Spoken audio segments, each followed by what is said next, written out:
been hailed as a win. India have pulled off a great escape in Manchester, and because of that, 3 days from now, the series is still alive heading into the final test match that will be played at the Oval.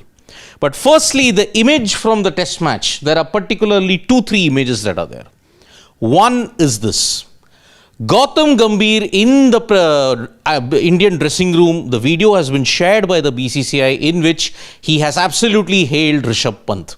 Gautam Gambhir often doesn't speak about individuals, but Rishabh Pant's actions have really ensured that Gautam Gambhir highlights what Rishabh Pant did. He said that whatever happens from this point on, this test team is built on the foundation that Rishabh Pant has laid. And he said that generations will be inspired from the way how Rishabh Pant did in Manchester. Because batting with a fractured foot, he managed to score 54 and ensured that, yes, whatever be the circumstances, India would still be in the game. And because of the grit and because of the valor with which Rishabh Pant batted, Gautam Gambhir is really happy, and his belief that yes, the test team can achieve great stuff going ahead is once again in the forefront.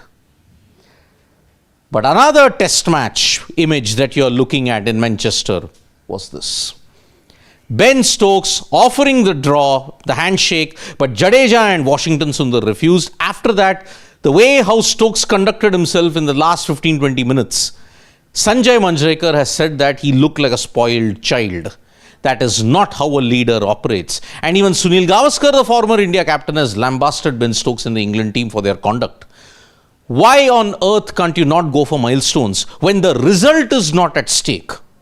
That is the key point in this. If India were not going for the win and they were playing for milestones, then the criticism can be justified. But there can be no justification of the fact that the result wasn't at stake. Why can't I go for milestones?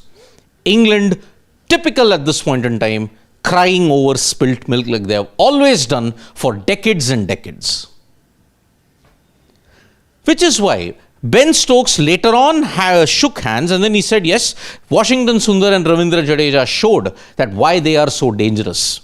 But as far as other questions were concerned, you can hear the press conference that is there about injury substitutes. He's just lambasted saying, no, it's just not tenable. Because many people are saying you should have an injury substitute for Rishabh Pant. Even I agree with Ben Stokes. You just can't have ad hoc replacements like that. It happens in the field of play. You brought it upon yourself. Move on, plan accordingly. AB de Villiers still has it. Could play for 10 years or more. That's what many people are saying after he scored a brilliant century against Australia.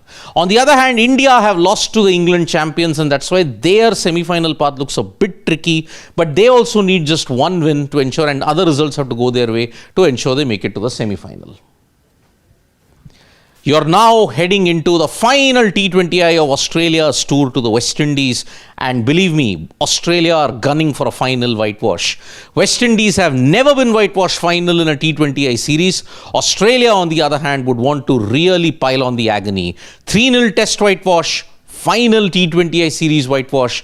It's all boiling down to the final T20I that will be played at St. Kitts on Tuesday at 4:30 a.m. So Australia are gunning for final.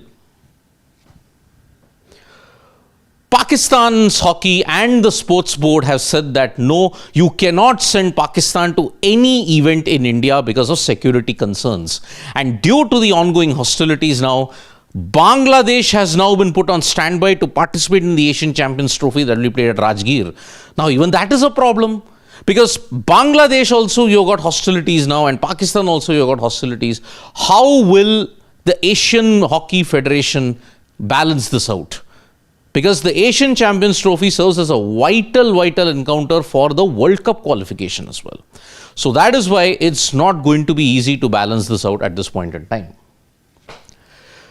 Today, India will win the World Cup because the Chess World Cup Women's Final has headed into tiebreakers at 1:30 p.m. IST. Koneru Hampi and if you look at it, Divya Deshmukh, they will be battling out for the crown. This is now seriously in Hampi territory because she is the rapid champion, two-time rapid champion. And rapids we've seen and blitz we have seen even in the game against Lei Tingji. Koneru Hampi showed her best. Yes, she did lose the 10+10 first game, but she bounced back in the next 10+10.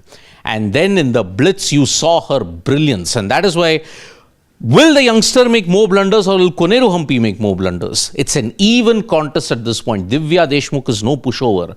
So it's the generational clash that culminates today, and that is where all the action is going to be. There will be a lot of postmortems over the India versus England 4th test. Do join us in the dugout for that at 6:30 p.m. IST. So thank you so much, folks, for joining us for this video. Subscribe to Sports Today for all the latest news and analysis.